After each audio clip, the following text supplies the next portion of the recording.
Yeah, the Bangkok Hilton is the worst prison on the face of this earth. I've never been in there myself, but I know the levels and I know enough about it.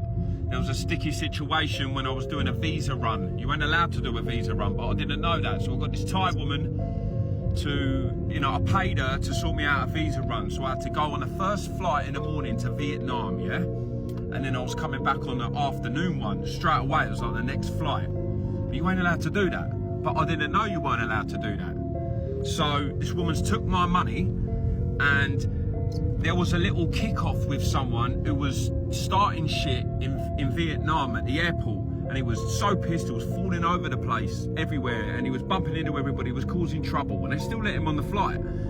So when we're queuing up for the visa, when we get back into Thailand, he's gobbing off to everybody, and I just sort of said something to him. So he kind of put us on both on the radar. It was like an awkward, weird situation, like the universe sort of meant to happen.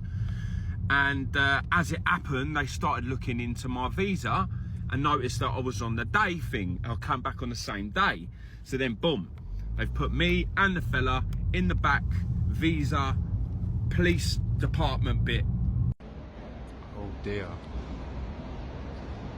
So I was sat there shitting myself thinking, oh, well, that's it now, innit? It's over. Like, I didn't know. I should have looked into it. I shouldn't have put my fucking life in the hands of this Thai woman. She was an old bird as well, you know. I thought she weren't going to do me wrong. So I'm then on the phone to her. I'm like, what's going on? And I started piping up. And I was like, you fucking took my money and all this. Now I'm in a police station. They won't let me in. And she goes to me, I'll never forget, she goes, shut the fuck up and listen to me, or I will leave you with them. And I was like, oh my God. And that's when it got serious, because I was like, man, this bird could fuck me right over now. So just shut your fucking mouth up, Rick, and do what she tells you to do. So as it happened, got off the call to her, and she booked me one of these like fake tickets things. People who go over that side of the world, they know about getting the visa. It's like puts you in gives you the paperwork basically.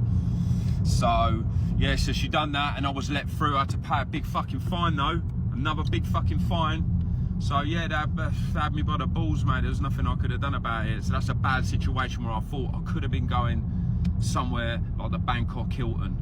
You know what I mean? Thank God. You know, there was a lot of times where, you know, they're trying to get a lot of fines out of you.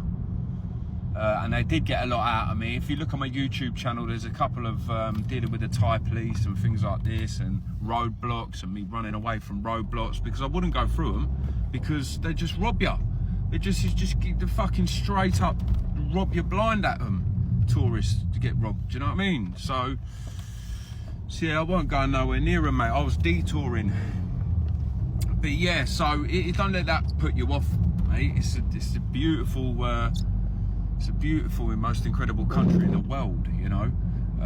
You can buy yourself out of most shit, but you don't want to get yourself in that shit to buy yourself out of, mate, because it can be costly, especially if you get taken to the police station, mate, and the fine starts stacking up. You can sort it right there on the spot. There's nothing too big, you know. But don't start coming out here, English people, and start getting on all that one, because it's readily available, but you'll get stitched up, especially in Bangkok. So you could find yourself in a Bangkok Hilton, couldn't you? So be careful if you're coming to Thailand.